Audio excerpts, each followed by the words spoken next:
message would only play upon your arrival. The sensors were set to scan for your biometric data. A simple enough trick.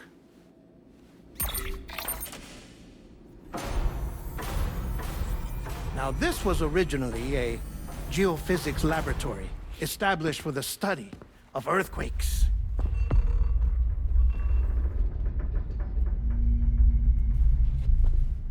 And for that reason, it holds a wealth of documentation on gatequakes, tar currents, and plate gates. As well, I discovered, as research data on the other side. Now, what I'm about to tell you, I learned after I came to this place.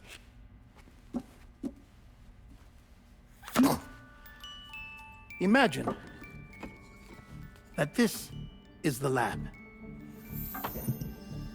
Though it's relatively close to the northern tip of South America, the continent is entirely cut off from us by a tar belt.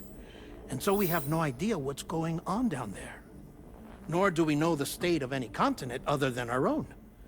The researchers here were trying to establish contact with the rest of the world. They were well equipped to do so, as the facility had once been used to launch research satellites.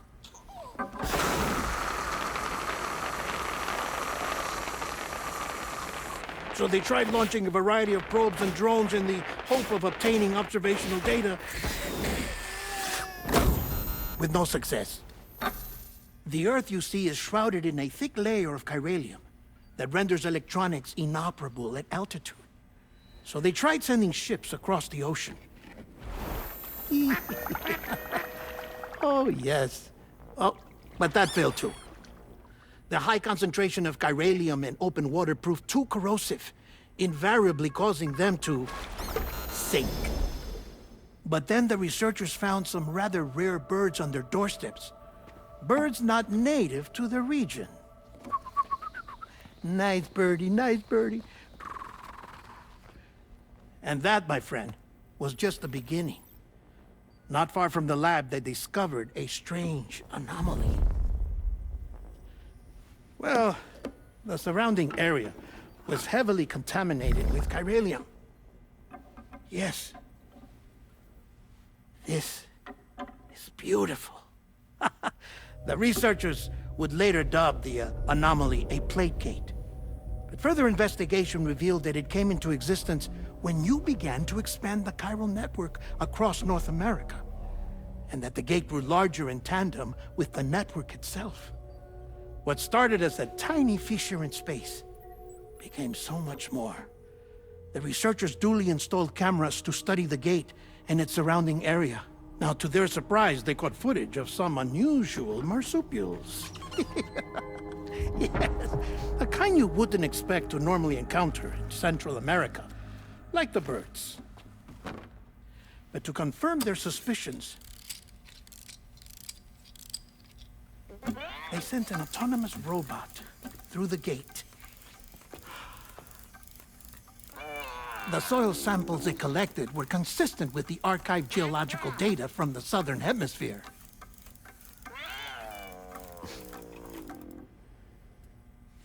Not long after, several men and women came through the gate.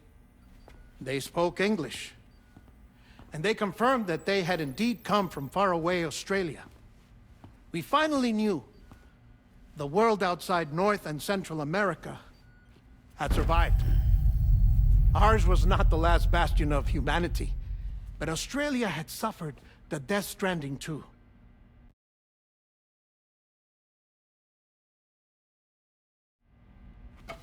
Undeterred, the researchers began working closely with Bridges and conducted a series of tests, paving the way for an expedition to Australia that would lay the groundwork for chiral network expansion. After they had first installed surveillance equipment, that is, so that the gate could be monitored from the Mexican side, a necessity to this day as Australia is not yet connected to the chiral network. The UCA may not have dreams of conquest and control, but they aren't about to let just anyone use the gate. Indeed, that's one of the reasons they were so determined to connect Australia to the network in the first place. Well, I suppose that's all I have to say about the plate gate. There's something else that I need to tell you, though. Something far more important. Mind if I pause it here? I have to go take a shower. Gate quake detected. Sam, a gigantic BT just showed up outside. We're prepping weapons for you now. Access the terminal up top and take whatever you need. We're counting on you.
Sam, this is Alex. You did it!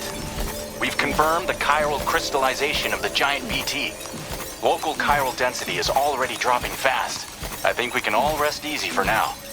You've saved a lot of lives by killing that monstrosity. We won't forget that. Head to the research lab's private room and take a break. You've earned it.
Break time.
Thank you so much.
As I said before, there's something I need to tell you. It's about Lou. You see, after you left Bridges, I decided to do a little digging into BB-28's past. That is, Lou's. I found the BB decommissioning records. Now, according to them, BB-28 was flagged for disposal and subsequently incinerated 4 years ago, long before you and Lou first met. That's BB-28? This is the child officially identified as BB-28. But if you look closer, Sam, you see at once that it can't possibly be Lou. Right there at the elbow, where the birthmark should be. Nothing. Which means we have another BB-28 on our hands. The one with whom you memorably went west and back not so long ago, that is Lou. Per regulations, the serial number assigned to each BB was unique. No two units should have ever been assigned the same one. I've cross-checked the details with the most up-to-date entries in the UCA database. And indeed, there is no reason to believe BB-28 survived. All of which can only mean, Sam, Now, the bridge baby you carried with you on your journey across America, Lou, was never recorded in the official database. So, where then did Lou come from? Right now, your guess is as good as mine. But as worrying as that sounds, this could actually be to your advantage, since it's functionally impossible for the UCA or Bridges to track a BB of which they have no record. Which is lucky, because if they did know about a BB that could live and grow outside the pod, they'd want to secure it for study. So take comfort in the knowledge that they don't, that you're free, that you can bring up Lou in peace. How is it, by the way? The two of you living as a family. Right. I have gifts for you. A few things to take back home. An assortment of vaccines to be administered as your child grows up. We want Lou to live a long and healthy life. And it's natural for children to be afraid of shots. Maybe this will help put Lou's mind at ease. A token of my affection. You can collect it via the delivery terminal when you leave. I wonder how big Lou will get. Anyway, there's one more thing I wanted to share with you. As you know, everyone is meant to go to their own beach when they die. But unlike most people, I wasn't born from a mother. I was born from an artificial womb. Transplants provided the organs I never had. I was incomplete and had no beach, I believed. But I wasn't about to accept that. I went back home to study the Ha and Ka and the beach. I threw myself into my work, Sam. I tried. But I think I've done all that I can. In the end, I'm still a patchwork Frankenstein's monster. One that's just about worn out. As a doctor, I can tell you, I don't have long left. So I've devoted my remaining time to research. That's why I'm here, Sam. Where I can focus on the beach. There's so much data here, Sam. On beach formation, jumping via beaches, the relationship between the beach and plate gates. All the evidence you could ever wish for. Not enough to solve every mystery, perhaps, but enough for me to make an incredible personal discovery that I have a beach after all. It doesn't matter how I was born. I have lived as a human. And thus do I possess a beach like any other. I am not a machine, but a person with a Ha and a Ka and a beach to go with them.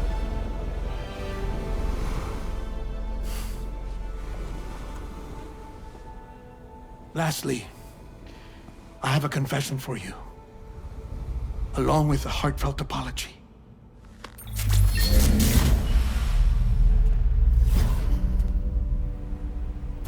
I told you once that I didn't have dooms.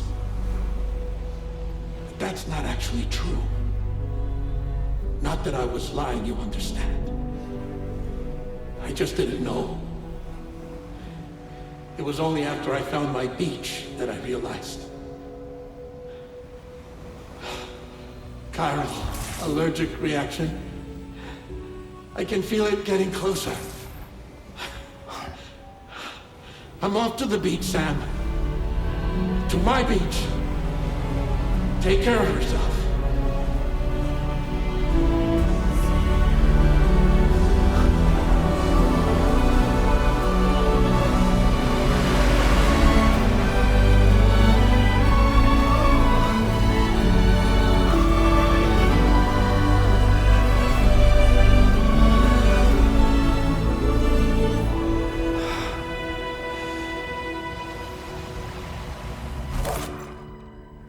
Sam.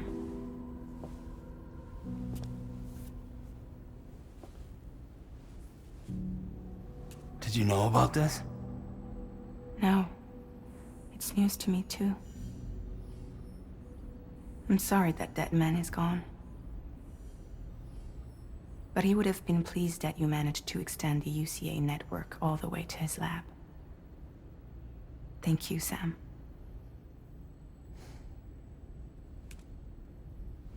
I guess I'm homeward bound. Missing little Lou that badly? You know I am. Come on back, Sam. Lou misses you too.